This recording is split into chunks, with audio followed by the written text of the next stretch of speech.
All right. And this is your third time. You think Is that a record?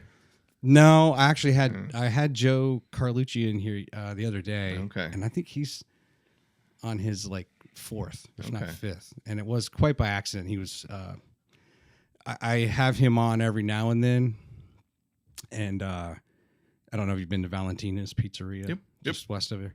And anyway, he like won Pizza Maker of the Year in Vegas. Yeah, I heard about that. So I was like, I need to have you on because I would like to, and actually it's great timing you're here, and I'll get to that in a second. But I'd like to always be current to the extent possible. When you're producing something once a week, but when it comes to the clips and things you can put out there, I'd love to be able to cover something that just happened or is about to happen. Yeah. Right. And I think that's what people like. They want to feel current. Well, the reason I asked on like Saturday Night Live, if you host a certain number of tims, I think you get a jacket. So I was like, if you're on 3 times, do you get a special shout out or something? You'll get something. I don't know what I can offer you. Let's do this. I got a funny thing later that I'll show you. I don't want to jump to it just yet, but you posted the other day Jesse Cole from Savannah Bananas. Yes. And I know you are big into Disney. Yep. And that's something that we talked about in the first episode a lot. And somebody asked him a question. You posted this interview. Someone said, hey, what would you tell the NFL? Right? Or what would Disney tell the NFL? And it kind of boiled down to what can you control and what can't you control, and focus on the things that you can control. So from like a Disney's perspective, you have one entrance, you control the music, you control the rides, you don't have the same kind of rides you would see anywhere else. You have different rides. All of that at the time in 1950s when Disney started Disneyland. Yeah. That seems normal now when you go to Universal, you go to other places. That was innovative. It used to be it's like the ferry. You just come in from wherever you come in. So right. I think the thing about Jesse Cole and Savannah Bananas, what he was saying was you want control because that allows you to create a deeper emotional connection with your guest, right? And that's ultimately what we're all trying to do in this out-of-home entertainment world that we're in, is create emotional connections with our guests, because we are a want to, not have to. Right. We're not a utility. We're not rent. We're your money that you said, well, I'm going to do something different. So if you don't make that emotional connection, it's not we're not a relationship that you have to have. Yeah. So we better connect with you. Not that I had never heard that, but I had a guest on, Roger Kitchen, who does power and mental performance. And we really dove into a lot for the athlete and the things that they can control and not control. And it just opened my mind. I hadn't really thought about it. Like if you're a wrestler and you show up and you normally would expect to wrestle in a certain type of gym and a mat, and let's just say it's different. There's things that are outside of your control, but you have to overcome it, right? And you still have to perform. Maybe your singlet doesn't fit or something different. But walk me through, and over the course of the last 3.5 years that you've had the job, right? About 3.5. It was started in summer, September of 22. Okay. If you could walk me, is you going into the job, and I'm assuming you may have had that mindset, kind of the Disney doctrine, if you will. What are those things that you feel like right away you like, okay, we need to control this or control that for the experience, and then maybe what sort of things you just had some revelations along the way of other things. Yeah. So when you're trying to create that connection with the guest, because we don't view ourselves as just competing with the Pandas or the Havoc or other sporting entities. We're competing with the movie theater, right? Dave and Buster's, the Escapology. I mean, we're competing with how are you going to spend time with friends and family and others. And so it's really about touch points. When you're going to invite a guest into your house, right? They don't just show up. It starts with an invitation. Is that an invitation that is done in a way that is exciting, interesting? A lot of people spend time at the wedding invitation. That's the very first touch point. And so we all think about touch points. Every time a guest interacts with us, how do we make that clean and safe? Because that's critical. They want to have a clean environment, have a safe environment. Right. But how do we make it a memorable experience? I always think of Buc-ee's as a good example. Yep. Buc-ee's is not a gas station, right? It is the cleanest restaurants in the world and great brisket sandwiches that sell gas. That's the emotional connection, right? You're going to go in there and like sliced or diced, or I'm going to get whatever type of great smell in Buc-ee's. Buc-ee's makes an emotional connection, even though they're selling gas. Right. Right. So much so that people want to take a picture in front of the beaver. Like, they had a country concert at the one in Athens. Dirk People will Springer. skip cheaper gas. And Buc-ee's is probably cheaper. They'll go into this long line. It's kind of hard to get in and out sometimes. Yeah. Because the reward, the emotional reward of, hey, I came in a fun place, the way they greet you when you come in, the way they interact with you, Chick-fil-A, Publix, Disney, it's all the same. Publix is selling the same groceries as other places, but the way they connect with you when you walk in and the way they do other things, emotionally connect with you, people are going to lean towards that. So that's what we started as, is how do we emotionally connect with people that are going to come to a soccer match, but we're not really just a soccer game. We try to create an entertainment experience. And so we layer on, yes, the priority, the main dish, if you will, in the overall meal is the soccer. But we have lots of other side dishes that are a lot of fun, whether it be games on the plaza, Marshall the Cosmic Goat, fun games at halftime, the Yellowhammer Beer Garden, all of those things. So if you don't know what a yellow card is or offsides is, you can still have a blast. Sure. Because you connect. So, I think anyone would say, obviously, you might come in and assess the food that you're going to, and the drinks, non-alcoholic, alcoholic, some of the entertainment and games, but maybe even deeper than that is it probably starts at that front gate. What's that experience like for the ticket holder when they come in? Who are they interacting with? Or those types of things that they take training. Yep. Right. It's a culture that people have to buy into, but was that a particular challenge or something that you found harder to kind of be consistent with than other aspects? I think the key is to explain expectations to your team members. Yeah. Because sometimes the ticket taker or scanner or whatever that's just a functional experience. And what I really set this up as, we are inviting guests into our home. And what would it be like if they came to the front door and walked in and you just kind of like, hey, come on, like, how is that creating a connection there? And so we did little things on Space Night. We put little alien bobbly eyes on top of the ticket machine. There's some functional things we had to do, like people scan it, so we had to work them through that. But we want them to come through after they figured it out and be like, wow, that was a really pleasant experience. It doesn't have to be, it can just be a transaction. We wanted to take it higher, and so that you connect there. It really even starts before that, Troy. It really starts in the parking lot. Sure. How you come in, do we make it easy to pay, but are the people greeting you well? Are they giving you clear instructions? Are they saying welcome and goodbye? I mean, all of these things that you would do if you were inviting a guest into your home. Right. And who do you have in charge of that kind of that customer service aspect on your staff? Yeah, we have a variety. We have a guest services team, and then we have some volunteers. We're about 15 people in the front office, maybe slightly less than that. Mm-hmm. I call us Swiss Army knives. Now, what I mean by that, a Swiss Army knife's number one job is to be a knife. That's right. But it also has tweezers, also has toothpicks, also has corkscrew. And so someone's knife might be, their Swiss Army knife might be, they're in ticketing or they're in merchandise or they're in marketing. Yeah.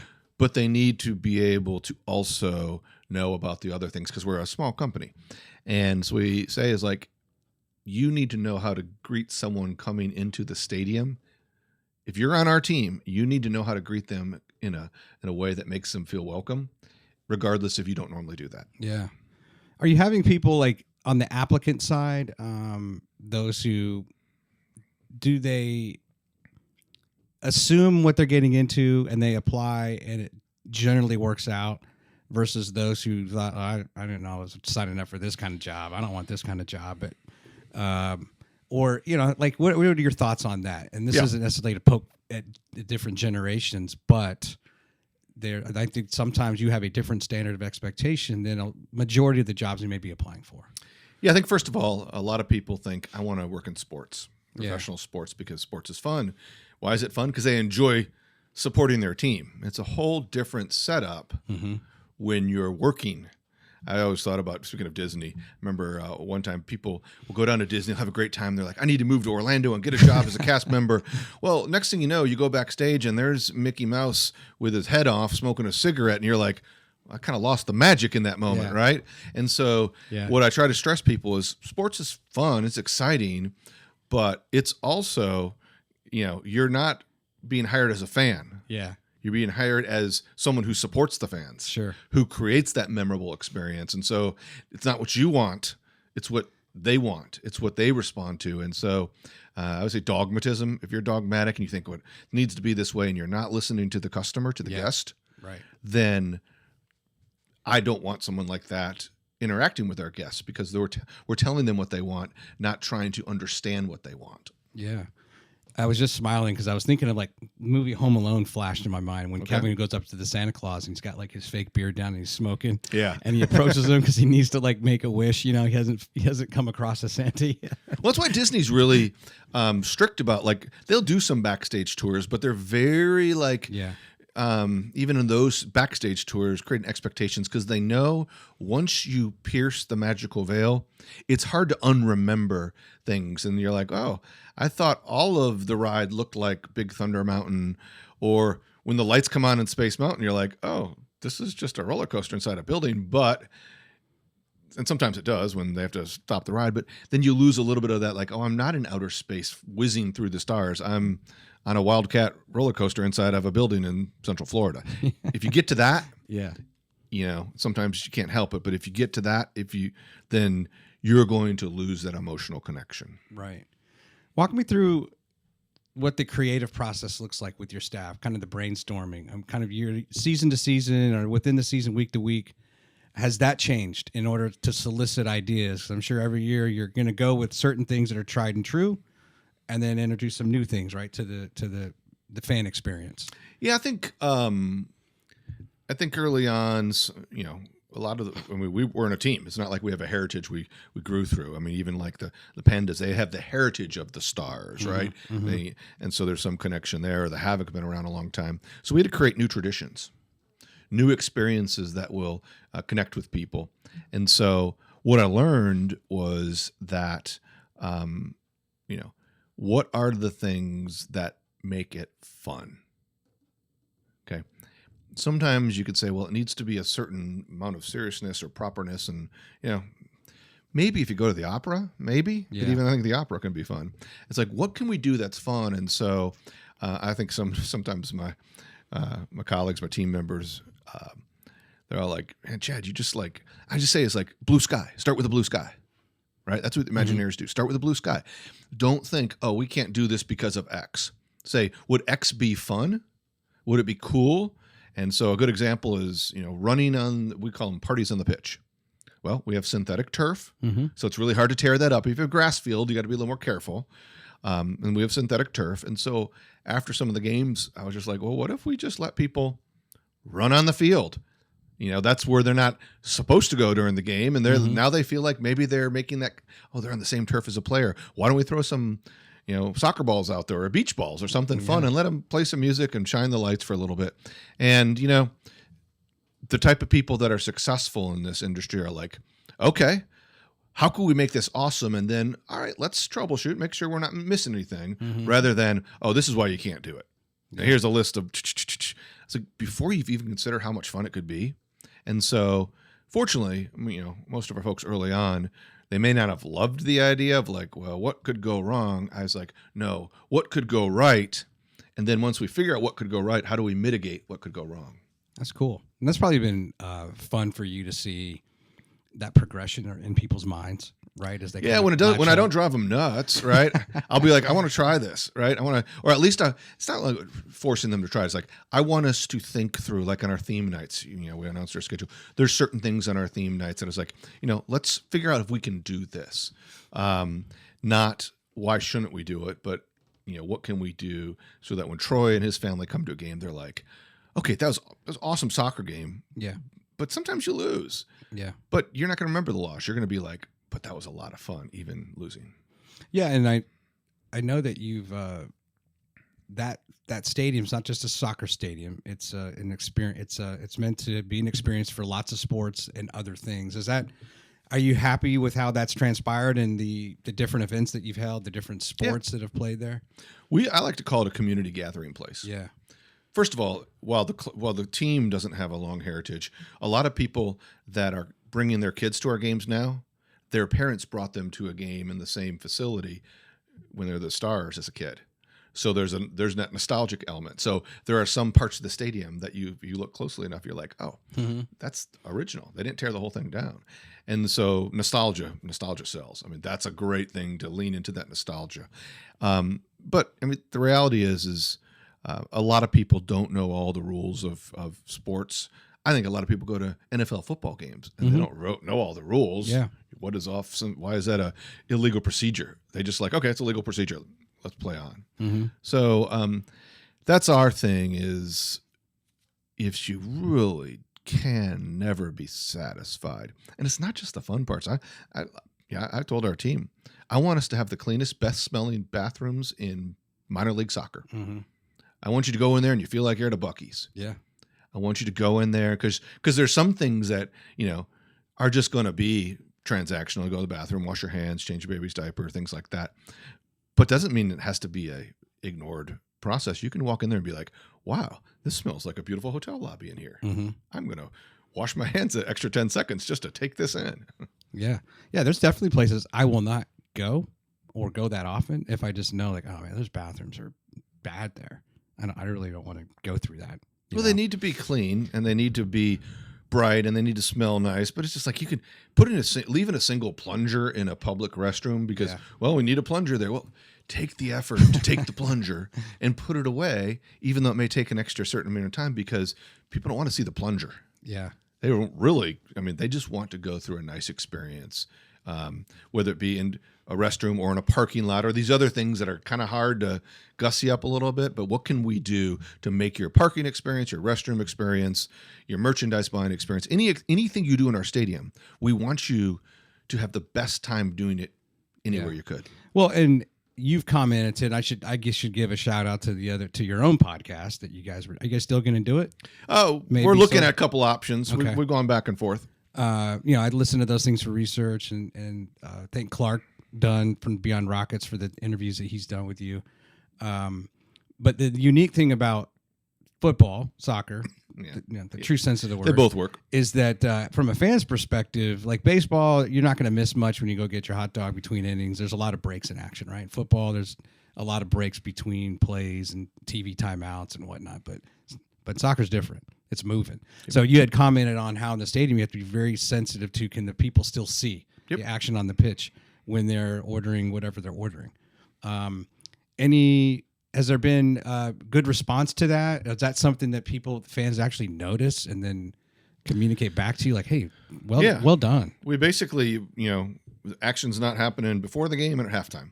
And so 4 of the 5 permanent locations for F&B, 3 of the 4. There's 4 permanent ones. You can stand in line, order your food, and still watch the game. Right. And that's what Rob Mercer, who is the stadium architect and the whole team, I think they did an amazing job. The only one that you can't was one of the original minor league ones that they repurposed, brought it up to, make it nice and everything. But it used to be you go into the concourse because there were breaks between every half inning. Yeah. And it didn't really matter if you were missing that. So now we're like, we want you to be able to stand there in line, talk to a friend, and look up and see the action. Because that's the thing as we talk about soccer. There's no timeouts or dead balls. Yeah. It just goes and goes and goes, which I think is what a lot of the appeal is. But that's why our typically most of our mobile concessions, not all of them, there's a couple exceptions, but most of them are in the inner concourse next to the field rather than the outer concourse, because again, you can walk in and go up and get a Yellowhammer Gold and just stand in line. It's funny sometimes watching people like almost standing backwards in line because they're watching the game and they're kind of like looking over their shoulder to see if they got to move up yet. So it's the little things, right? It is, and they aggregate, right, to become big. Have you? It seats what, 5,000?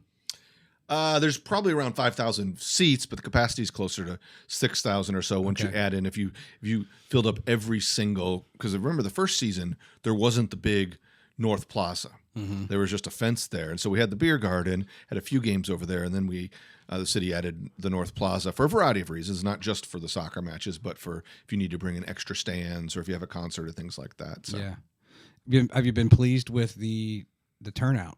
The average attendance, the high and low. Yeah, I think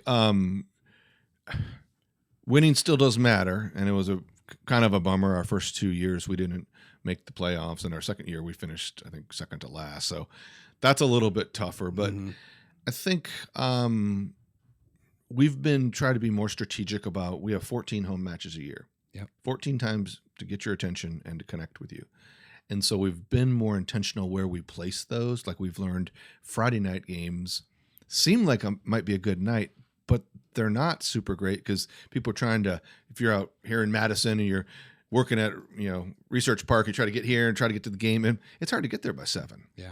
Whereas on a Saturday or a Sunday evening, there's a lot less pressure leading up to that. We also look at events. We're doing a Thursday night match this year, and someone's like, when we release the schedule, someone's like, why a Thursday night match? That seems like an odd night. We've never done a Thursday before. Well, that is in the middle of the state high school boys and girls soccer championship in May. And that's the night where the most number of teams are still in the tournament. It's a multi-night tournament, the small schools, big school, small school. But we said let's put it on Thursday because that's the most number. We found with youth tournaments, the people that come out of towns, I've traveled a lot of soccer tournaments, you're looking for something to do after you get done with the games that Saturday. Yeah. Why don't you come out to us? We got GA tickets. We've got kids can run on the field. And so it's being really intentional. So in addition to making that emotional connection, being super intentional, and every decision you make thinking like, how can it enhance the guest experience while also supporting the business needs? Yeah. I think it's a good segue. I'll bring up the schedule. When you say GA, you mean general admission. I'm sorry. Yeah. Right. General admission. So here's the schedule. If you can look there, that might be easiest for you. And literally today's the 21st, or is it tomorrow the 21st? Yeah. It's 2 months from, tomorrow. I don't know what's today. It's been a crazy day. It is it's 21st. So okay. I just literally pulled this from your website, and you literally published it today. Yes. So this is hot off the press. From 11 a.m. this morning. So like you said, 28 matches total, 14 home, 14 away.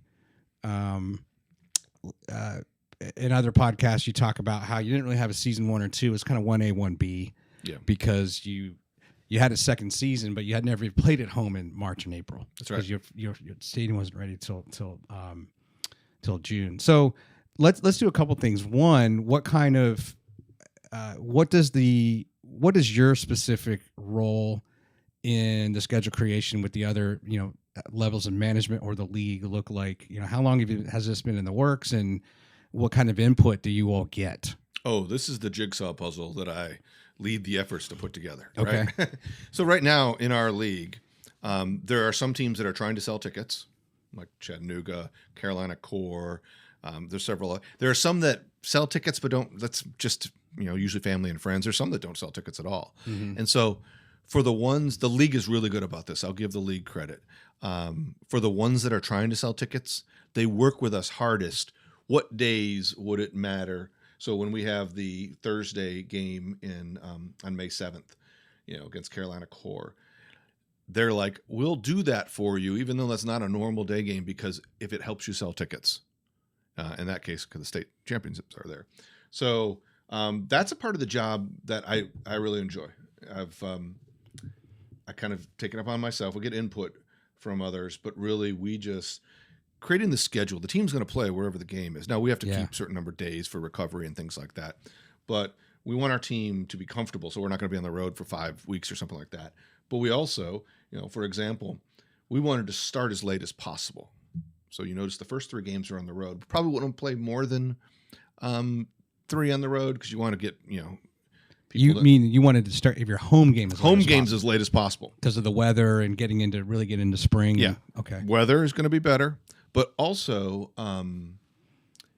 that gives our group sales team more opportunity. There's been some years where we've had barely 20 days before the first game and the schedule's released. Right. So today our ticketing team's been on the phone working with companies. Hey, you want a field box? You have a group sale. I got you. And that gives them 2 months to do that versus 1 month or 20 days. And Yeah. so pushing it back makes it a little bit warmer. Could be. I mean, March could still be dicey. But more importantly, what it does is gives us more opportunity to connect with our group sales or get new season ticket holders or things like that. Okay. So you're in the Eastern Conference, I guess, or division. They call them division or conference? Yeah, we're in the Eastern Conference, Southeast Division. But you probably won't, because of travel and cost, you don't really ever get to see the Western Conference, right? There's no crossover unless you literally go to the playoffs. Right. Any other things you want to point out other than the Thursday match? Why only 2 matches in April? Yeah, there's something called an international break, and it's a bye week. There's a couple of it is kind of a quirk of the schedule. May is a great month. Now we have 4 out of 5 weekends in May, so it's going to be. Yeah. We're now we haven't officially called it, but we're calling it Mayhem, right? Because it's going to be crazy in May. We're going to have games. The May 2nd matches on the road, but what's cool about that is that's close enough that our fans can drive. It's just down in Chattanooga. Yeah. And then May 7th is a big. That's the state championship. The 13th, there's a couple of really cool things going on there. Our anniversary is on the 16th, our 4th anniversary, and that's also one of the largest soccer tournaments in the Southeast. Mm-hmm. It's called the Apollo Cup. And then on May 30th, we're excited to invite the newest team to the league, Connecticut United. That's what CT United stands for. Okay. People I've never seen them before because they're brand new. The Swanson family has brought them to the league, and they're doing a great job. I mean, they're going to be trying to sell tickets too. Swanson Food? No, different group. Okay. Andre Swanson and his family, and so they're bringing the first independent team in the league to that's right, the Northeast. So far, the independents. There's 3 independents, right? Yep. Okay. Carolina, Chattanooga, Connecticut, and there's several other coming online, but those are the ones now. Okay. I was kind of looking at this from a home and away, but you only get New York once, right? At New York Red Bulls, the last game. So is there any of that? Unless I'm misreading this, I don't think so. Is there supposed to be a home and away for each division? No. It's just as it works out? It doesn't work out. There's a couple of things you try to do because, again, you mentioned earlier, travel is one of the – it's expensive. Oh, yeah. Right? Yeah. When you go to smaller countries like England where, you have a lot of the teams can bus, especially in the lower divisions. I mean, upper divisions, or take the train or something like that. Mm-hmm. Here most of our matches we have to fly to, and just expensive to take a whole team and the staff on the road. So you try to optimize. We drive to Atlanta, we drive to Chattanooga, and we drive to Cincinnati, ironically. People think of Cincinnati as far away, but it's actually just up 65. Right. Yeah, it's way on the southern end of that state anyway. So it's great when you can maximize. But you fly to Charlotte? To play Crown? Charlotte doesn't seem that far, but you got to kind of wind through. There's not a straight road there. Yeah, that's true. So, but it is nice. We also love the ones that we do direct flights to, like Chicago has plenty of direct flights. That makes it easier on the team to travel, less variables, as well as Charlotte and in some cases Orlando. Any of these that you hadn't played before? Connecticut. Just Connecticut. Okay, Yep. So Philadelphia Union you've played. Yeah. And then the 2 basically just means that they are the second team, like you said. There's an MLS team in Philly, MLS team wherever, and they're the second team. You guys don't have that designation. Yeah. So what happens there is you have Orlando City B. They don't call the first team Orlando City A. That would be kind of weird to say. Or they don't call the first team the Nashville Soccer Club 1. Right. They call them 2 because I think originally the idea was like, well, we're not going to try to sell tickets. We're not going to create a brand identity. Mm-hmm. Let's just have the same jerseys and put a Roman numeral 2 or a letter B next to it. There are some teams like Charlotte's team. They're Crown Legacy. Mm-hmm. So they created they're in the same market. Unlike us, they're in the same market. They play in Mecklenburg County. That's a cool facility they have. But they created a brand within that market. So it's Crown Legacy. It's Charlotte's the Queen City, so the Crown and all that. Yeah. And so they're able to create their own merchandise and their own branded experience. Your first team professional sports can get to be expensive to come to, especially when you're having large youth groups for soccer and things like that. So teams like that, they can they can have their main fans go to maybe one game a year with Charlotte, but they can probably go to 3 or 4 or maybe 5 with Crown Legacy just because of the ticket prices, but they're going to a team with its own brand. So you see that. There's a few teams in the Western Conference. Seattle Sounders do that with their second team, Tacoma Defiance. Dallas does it with their second team. But that's about, I'm looking in there, that's about it. Most everyone else has currently decided to go with the creatively, challenging 2 Roman numeral 2. Where does number 2 or letter B? Where is Carolina Core at in the state of? They're in, I think they call it the Triad area. It's Green, Raleigh, High Point, Greensboro, Gurnersville, yeah, Winston-Salem. Yeah, I've been meaning to go over there because they have a great match day environment from everything I've heard. The owner, Megan, and her team, Evan and all of them, Andy, they're in a current baseball stadium and they play. It'd be like if we played at Toyota Field. So there's some logistical challenges, but they've taken some of the things that are challenges and turned them into positives. Huh. Right? Have you ever gone to Charlotte? I'm gonna give you a tip. Have you gone to Charlotte and ever done like the tour, the downtown, or the tour of the city? I've toured it on some conferences uptown. Charlotte? Uptown, downtown, midtown. We just took a tour there. It's fascinating. But one thing that was cool when we went, I forget about South Carolina sometimes. When I hear Carolina, I just think North Carolina. But I forget that stadium or that team, the Carolina Panthers on the NFL, is for both states. Yeah. And when they built it, they took there's like 165 counties between the 2 states, and they took a truckload of dirt from every county and brought it in. Oh, that's and cool. Laid it when they built the stadium. So see, that's that level of detail that you create an emotional connection because someone's not gonna like, I'm going to the game because dirt from my county is there, but they're like, oh, that's a cool storyline. They didn't forget about us. Yes, exactly. Right, I'm sure. So do you go to all the road games? No. Nope. There's not a lot of need to, honestly. Yeah. I'll go. I've been to a few of them if there's a meeting going on, but I usually go to the Chattanooga games because it's an easy drive over, or Atlanta sometimes if there's an extra seat in the bus. But like I said, it's funny when you work in sports. Sometimes it's nice to get a break from it. So I'll maybe not go to a away game and stick around and go to a Pandas game that weekend. Those are some long hours, man, on some of the staff, right? It can be it's intense. I wasn't planning to ask you this right now, but I'm going to ask you because I interviewed Lindsay Knupp from the Panda. She's like their number 2. Yeah. And we were talking about some funny things. It wasn't even necessarily here. It was when she worked for the AAA team for the Phillies, and those like these Jamaican drummers that they tried to bring, but their guys' 50-gallon drums got held up in customs coming from Jamaica. So then what do you do? Has there been any sort of event or something that you can talk about that like you had to execute a plan B, plan C, hair on fire? This, you guys had to pull it off. Basically, have we crashed and burned on any of our events? Or a near miss where you pulled it off, but the fans had no idea what you went through to pull it off. Sully landing in the Hudson type thing, right? Well, that just barely worked. Hey, we got you to New York, right? I don't think so. I think, we talk about blue sky and being willing to take risks, but the risks we'll take are calculated enough that, like, we've brought in, maybe there's a food item that we thought this is going to be really, really popular and cool and didn't really sell. Well, that's not the end of the world. Or had a theme night that we thought, oh man, people are going to come to that. They're going to love it. And it was executed well, but it didn't resonate for whatever reason. Yeah. But nothing that, there's things, here's the thing, what you did. We did this in downtown too. If you try an idea, you think it's going to be a great idea, and it's kind of a dud, 2 options.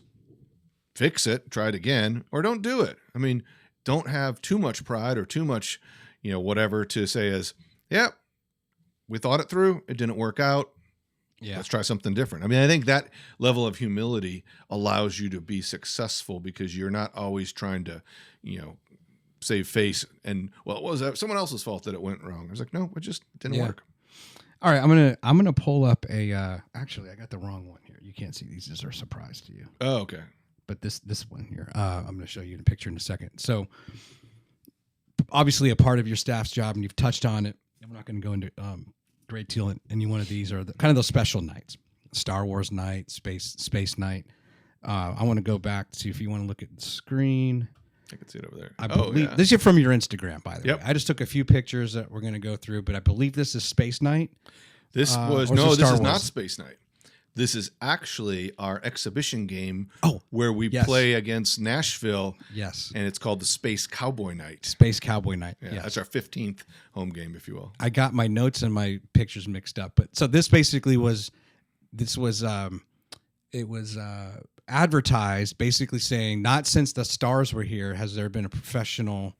Is that right? Or never a professional team playing in Huntsville. Yeah, it's the first time a professional team has played here since there was some Oakland A's or something. Yeah, it might have been the A's coming. Or I think the Brewers. Something came through at some point, but it's the first time in like 25 years or whatever it is. And so we knew that there are some stars in Nashville, and we have a fair number of people that drive up to Nashville games. Mm-hmm. It's not that far away, and it's a great experience up there. We have actually some season ticket holders who live in Huntsville that have tickets up there. Oh, wow. Because it preceded. And so we said, well, what have brought down the stars here? The stars for Nashville. Yeah. And we did an exhibition game. It's during September where there's one of those windows we talked about, those breaks. And so they need to get in some reps. Yeah. It's like a scrimmage. And what we found out, though, is some of the star players, the Walker Zimmermans, the Hani Mukhtars, people didn't want to watch them playing in the game. Really? They can see them playing in a game multiple times a year. So we took those folks and put them in autograph lines. So they would get a chance to meet or get a selfie with Hani or with Walker or with whoever the star was. They made more of that, again, that connection, that emotional connection. It's like, hey, a guy like Walker Zimmerman, who's now with Toronto, but I would watch him, and he was just a great human, in my opinion. He would just like talk to these kids that come through, and some of these kids, they're meeting their superstar. Yeah. And they can watch their superstar play on TV or at Geodis, but when do they get to really take a picture with them and say, hey, can you sign my jersey and things like that? So when you say it's not like they didn't want to watch it, their priority was, hey, that's cool that we get to watch them play here, but I really want to meet them. Yes, again, meeting them like that. When you go to a major league game, there's sometimes autograph opportunities, but being able to they're sitting in a chair no further than you are, meeting them, what does that do? That helps grow that emotional connection. Yeah. More so than seeing score a goal at Wicks Family Field. Gotcha. So what's he holding there, and who is that holding? So that is Nashville's head coach, BJ Callahan. Okay. Really great guy. Was very generous with his time during the match. That was the kit, we call them kits or jerseys, that we released on Space Night. So maybe that's why and that is our International Orange, Astronaut Orange kit. And we try to, with our kits, with our jerseys, they're part of that emotional experience, they're storytelling devices. They have names and numbers on them, so they know who to call a follow on or whatever. But we have our white and blue, and we said, you know what? What is iconic for Huntsville? It's the orange NASA jumpsuits. Whatever, I can't remember which ones they're called, but so we said is, you know what, if we can get, now it had to be the right Pantone, because I know if we're going to do this, we're going to have a lot of people that work in NASA or parents worked in NASA. They're going to be like, that's the wrong orange. It'd be like going to a Tennessee Vol game and it's Clemson orange, right? Orange is not orange. Astronaut orange is a very specific orange. Yes. And so we got it very specific. And then one funny little story, I can't remember which shoulder it's on. Normally the MLS NEXT Pro patch is on one shoulder, but for the astronaut jumpsuit, the American flag facing a very specific direction is on that shoulder. I think it's the left. Okay. So we went to the league and said, hey, got a small little request for this jersey. I know normally you put it on there. And again, the league was good. They're like, oh, you're using this as a storytelling device. That's fine. Move it over. So we were presenting BJ with his astronaut orange kit. That's awesome. Will you reuse those at all? Or is that a one and done?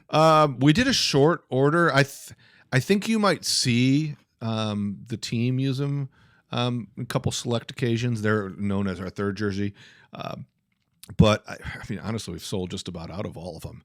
That was one of the best-selling merchandise we ever had. So really? We'll see. Maybe we have a different surprise coming this year. Who knows? Yeah, that's cool. Well, I'm sure you do. Let me do this. Let me just set this up. Let me ask you an interesting question that I never thought I would ask someone in your job, but how are you using AI? Are you using AI in your job? It's coming along. I mean, I think you can identify. I mean, I know in ticket sales, in merchandising, and some of the public-facing things, trying to rather than just have a gut feeling or even just some basics, trying to figure out, okay, what is the profile of a company that's going to likely be a group sales at a soccer match. Yeah. And so when you start developing that data, you're like, okay, well, soccer may trend this way versus another sport. And so we start seeing what companies maybe sync up with our guest demographic and their employee-based demographic. And the more they sync up, the more likely they are. And so you can use AI for those type of things. Sure. Yeah.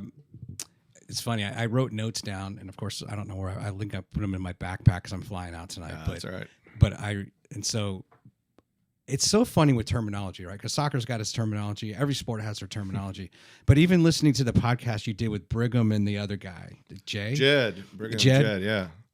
When he was talking about, like, I guess that's on the sales side with the corporate partnerships, and he was saying assets, which I deduced later was kind of the same thing as selling a package. So if I go to a company and say, hey, would you be willing to sponsor 14 games, 14 matches? You guys call that basically an asset. And then it's each of, did they fulfill activations a lot of times. And then there's, I think the activation's the singular instance, right? Yeah. So did you use all 14 of your activations fulfilling the asset? But I was like, well, that's interesting because those are all terms you use, but I've never really used them in that context of just sales or whatever it is, right? Like, well, cool, I learned something. There's a good friend of mine. She is the head of marketing for one of the Research Park companies, and she actually said the same thing. It's not like, where's your for like Space Night? We invite the companies out there to display. Where's your activation space? And she's like, what does activation space mean? Just call it an exhibit space, because that's in their world. Yeah. And so that's one of those examples of, even though our lingo says activation, if our guest better understands it as exhibit space, what's the harm? Yeah, I'm the same way. It's almost like everyone has to sit around the table. Maybe we need our own term. We need a. And some of those come out of, because soccer, that may be a term you use in England or a term you use somewhere else. That's true. But and it's kind of fun to play around, like boots, not cleats. Fixtures, not. But also you can just say it's a soccer game. Yeah. And it's a soccer jersey. If that helps people understand, you don't have to be, again, dogmatism is the enemy of innovation. So I spent some time with ChatGPT. If you want to turn to the right today, it was kind of fun, and I'd ask it some questions. And so the one thing I wanted to know, and I am trying to get better at just using like AI to be like, hey, you don't have to go and Google something and then take the search result. Like, it just feels so antiquated. Mm-hmm. So this was a way to say, hey, what did I ask this here? A list of all teams competing in the MLS NEXT Pro. And so here's, you get something Houston and New York and Toronto. And I told it, hey, break it down by conference. So here's your Eastern Conference. There's your independence that you mentioned. Which, frankly, we're more independent than we are. But anyways, I get why AI. And then here's the Western Conference. So some of this, is interesting, especially for somebody who can validate this and like, hey, tell me how the team has done, head to head, over the past years. I ran one prompt earlier in the day, and then I had to change computers, and then I was like, this is different. Yeah, it's interesting how it'll do that. But here's where it gets fun. I think I went down here and said. It's kind of like basically, what are the strengths and weaknesses of the operation? You went down an AI bot rabbit hole, didn't you? Well, a lot of this is just just telling me stuff like your home and away records. This is all the stuff I would. So I used to be like a play-by-play guy, and so I'd always have like little things. So here you go. So here's average attendance. Yeah, that seems to be about the same. The highs. I think you're kind of trending. There's like no big drop off or no big spikes. Yeah, I think it probably water finds its level after the newness wears off a little bit. Yeah. All right. So here's what I asked it. What are the strengths of the operations for Huntsville City FC? I'm just curious. Like, hey, how's Chad doing? Strong player development pathway, community engagement, facility and match day atmosphere, consistent competitive performance, strategic organizational structure. Any comments on any of these? You think it's spot on? Well, I mean, yeah. Number two. That's some of these are controlled by the soccer operations. Yeah. We don't, like I say, don't pick the players or the coaches. We have experts to do that. But number two and number three are our sweet spots. And if we don't excel in those two areas, we're just not doing a good enough job. And so I think we excel in most of those areas. There's always room for growth, but I would say in terms of our Huntsville brand, Huntsville's first team, Nashville's second team, people affiliate with the brand. Soccer teams don't have nicknames as often. So for us, we're Huntsville City FC, but we want to put city in there because we play in the city. It's an urban, walkable environment. But we also brought in Marshall the Cosmic Goat because we needed something that kind of helped tell the story. Yeah. It's funny. We have I had some folks the other day I was talking to, and they're like, you know what? You should change the name of the club. Huntsville City FC, that's fine. That sounds very European, soccer, English, blah, blah, blah. If you really wanted to sell stuff, you should become the Huntsville Cosmic Goats. And I said, yeah, that does sound like the Trash Pandas. I don't know if that'll ever happen. But here's what I said. I don't know if that'll happen, but it's worth considering. Sure. How could it happen if it did? Or how could we maybe take that idea, Huntsville City FC, the Goats, or something like that. So I love people share a lot of ideas, and that means that they care. Yeah. If they were just kind of passive or ambivalent about it, I'd be like, oh man, we're not creating that emotion. But I'll get people saying like, oh, if you did this would be really cool. I love those things. Send me an email. Maybe minor league baseball, maybe that was the grassroots. Hey, let's go with crazy names. Great. Well, that's a whole culture where they've come up with crazy names across minor league baseball. Maybe you'd have to convince everyone else, hey, let's abandon, the way we're called now and go with something different. But for selling stuff, if it was all about selling stuff, if we would change our name to the Huntsville Cosmic Goats, merchandise, and I mean, we could get on John Oliver like the Trash Pandas did.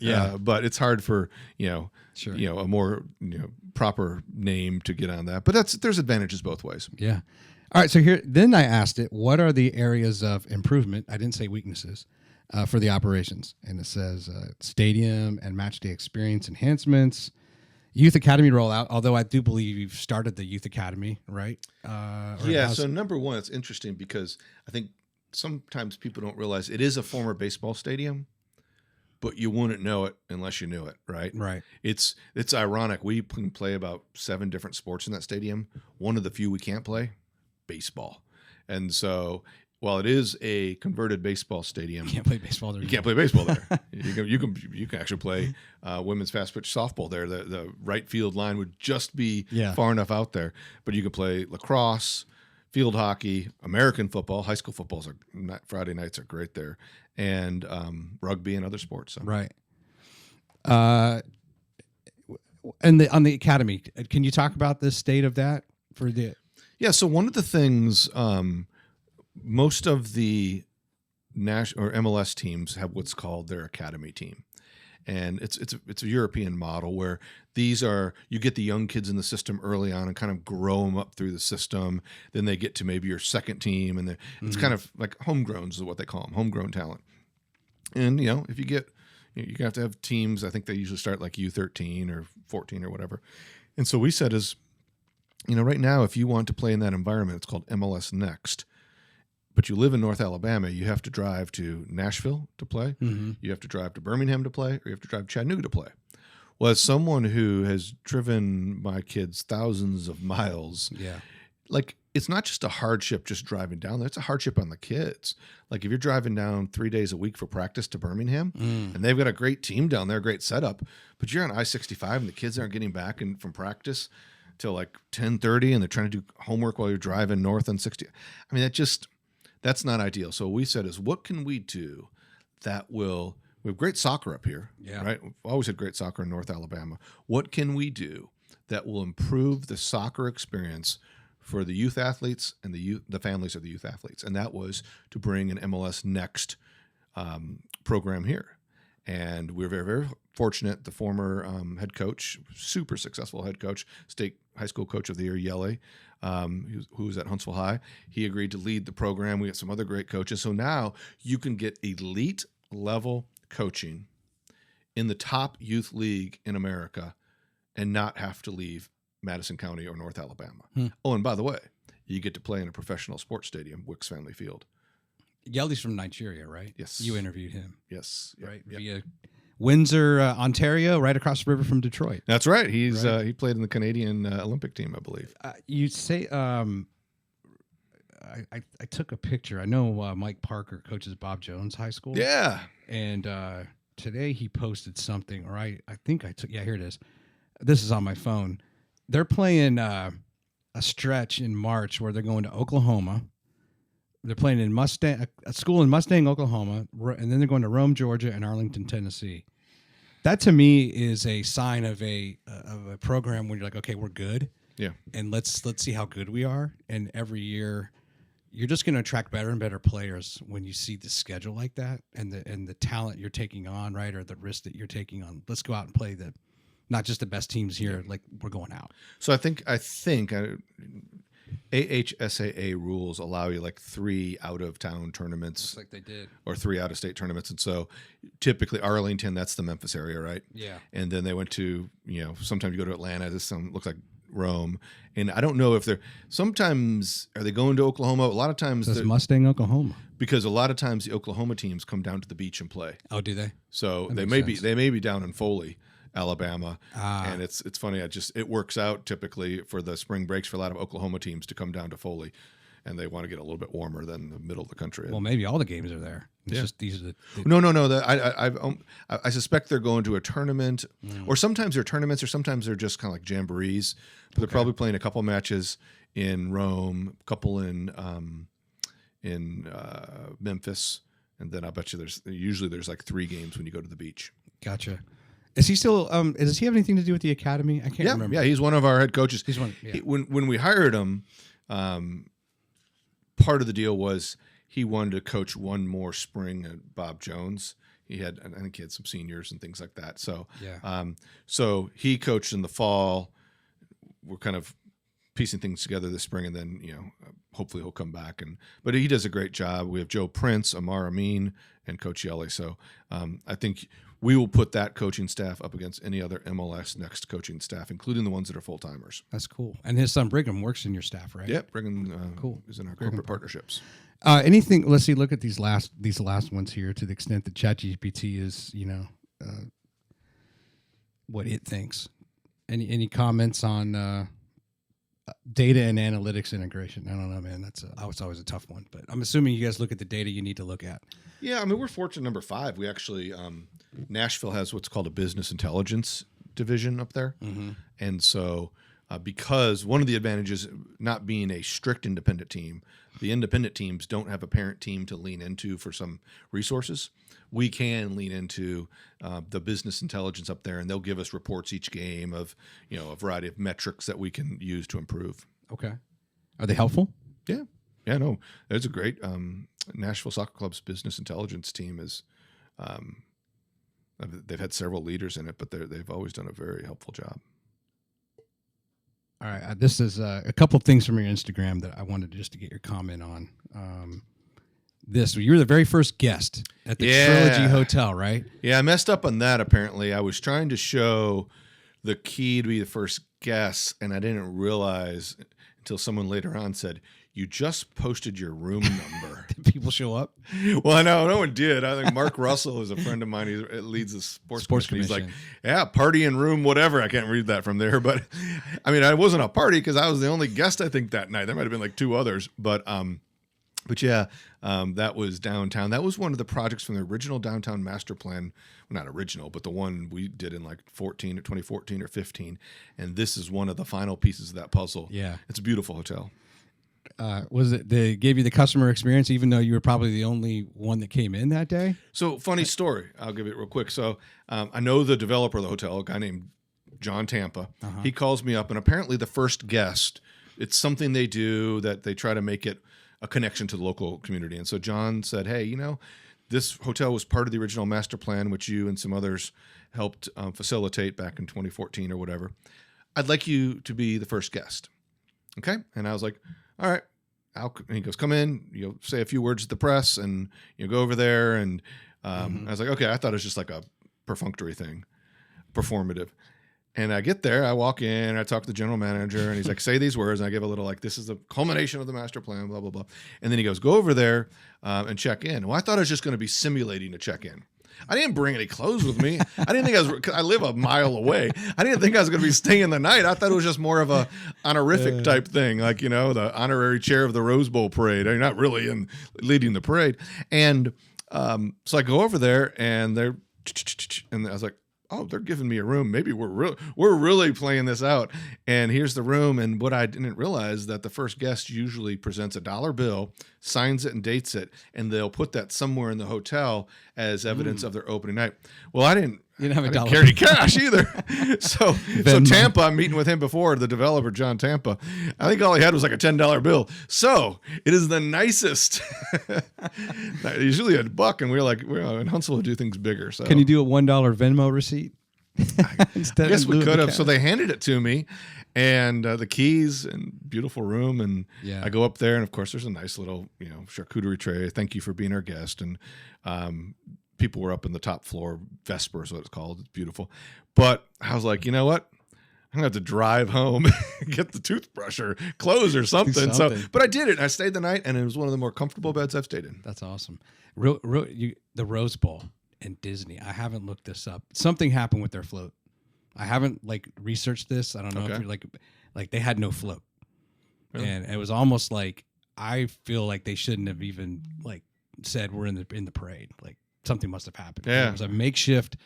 They just threw something together. I was telling somebody, I've seen better floats in a town parade, somewhere. Well, Disney is known for its own parade. So if it wasn't a great float, it's not because they haven't. I mean, they've created their own. At Magic Kingdom, and I've been meaning to look it up, but something happened, and it's fine. Things happen, right? But I want to do this in closing. Okay. I want to do the Mount Rushmore of snacks with you.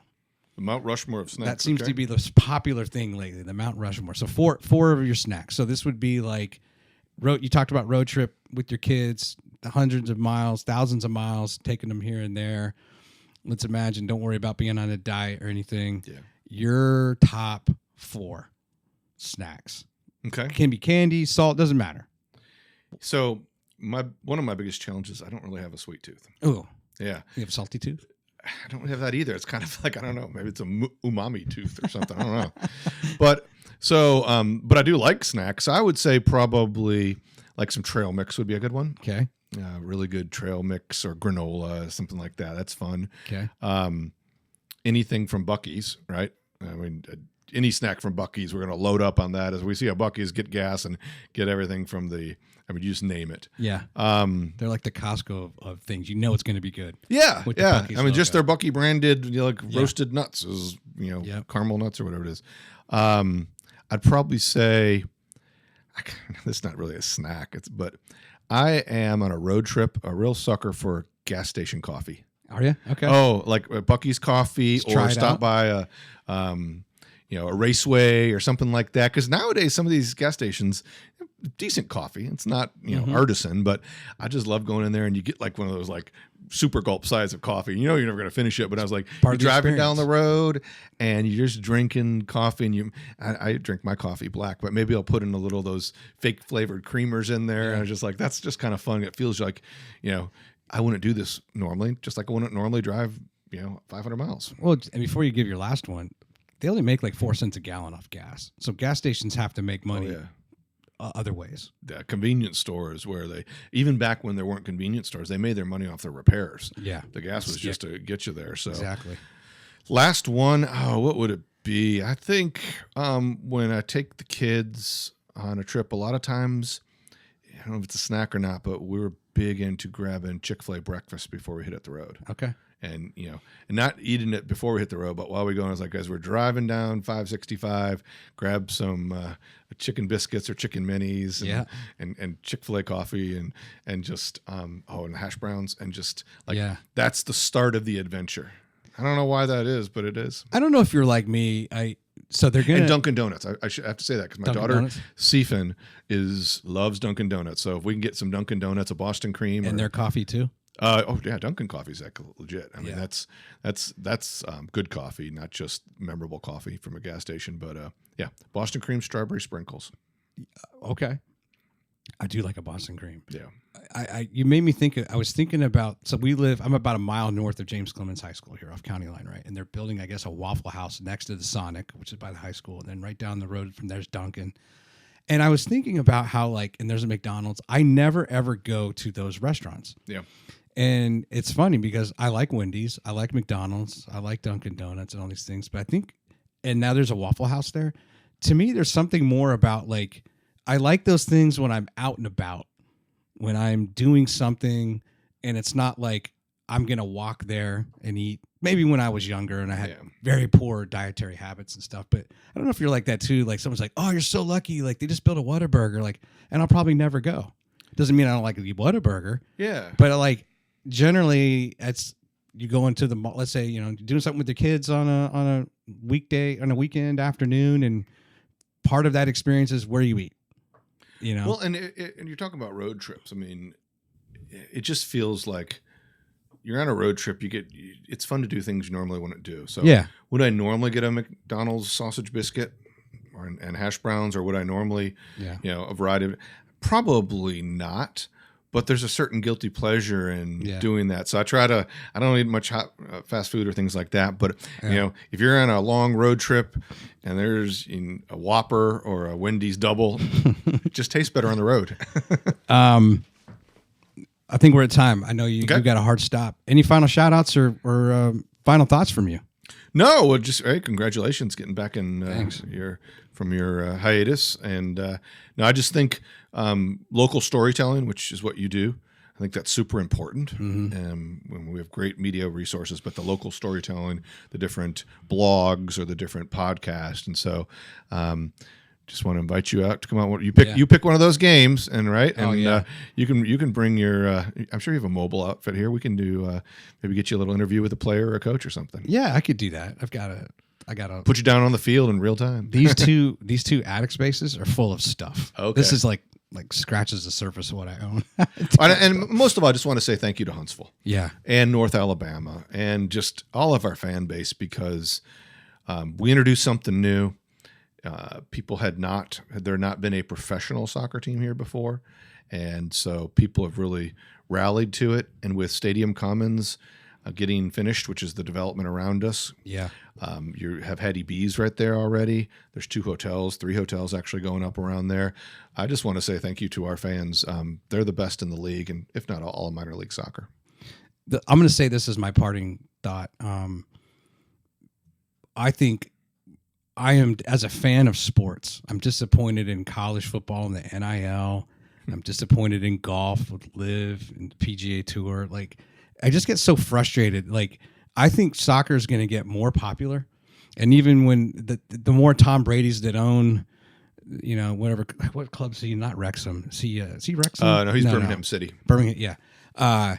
The more there's certain traditions that shouldn't go away with sports. Yeah. And I think that's always good. Anything that's predominantly of our British, stronghold, that tradition probably won't break much. But I feel like there's just so much disappointment as a fan in things that it's not the way I grew up, or it's changed. And these kids don't even go to class anymore. Right. And they got so much money. I just think soccer is going to get more and more popular. Well, you mentioned traditions, and sometimes they're called rituals. I mean, I'll close with this. One of the things that most interesting stories is in this whole adventure we're on. Get a call from some friends at NASA, and I knew them because we did NASA in the park, NASA on the square when I was at Downtown Huntsville Inc. And they're like, "There's a J2X rocket engine that is at the Space and Rocket Center, but they need to relocate it because they're putting a different display or something like that. Would you like the J2X rocket?" And I was like, I don't know what I'm going to do it for, but wouldn't that be cool that the soccer team in the Rocket City has a rocket engine there? And so next thing you know, these friends, there's is that it? That's Marcia and Jessica and your friends, yeah, okay, yeah, that's some of my favorite people in the world. And so That's not the rocket. That's a Space Knight. The rocket's just to our left of that. And so we bring the rocket in, and we're like, something's going to be fun with this, and it gets rolling in. We had to actually take off some of the gates. It's so big that we couldn't even get it in like the regular gates. We get it situated, and now what we do is before every kickoff, that's the countdown. 5, 4, 3, 2. We launch the game, right? Because we're Rocket City. Yeah. And so that rocket engine, we use dry ice or cryo or whatever we use. It goes just for kickoff. It goes like it's launching, and after every goal, it does the same thing. And like that's authentic. If I were to put, because before Nashville's game, they do a guitar riff. And because that's a music city, right? Yeah. And if I were to put a rocket engine before the Music City game, or if I just had a guitar riff before our game, wouldn't make sense. Yeah. But if you're authentic and you do those little touches, you said it earlier, they add up, and they, in accumulation, right? Yeah. They cause people to say, you know what? I loved that experience. You should get them to do some sort of test. Every now and then our house just shakes from what they're doing on the Arsenal. You can see just how they're doing you explosion. can see the Space and Rocket from our stadium. You could see the test stand until they imploded it. So right. Yeah. Chad, always good to catch up with you. Enjoy it. It's Thanks fun. for coming in, and look forward to the season. All right. Thanks, Troy. All right. Take care.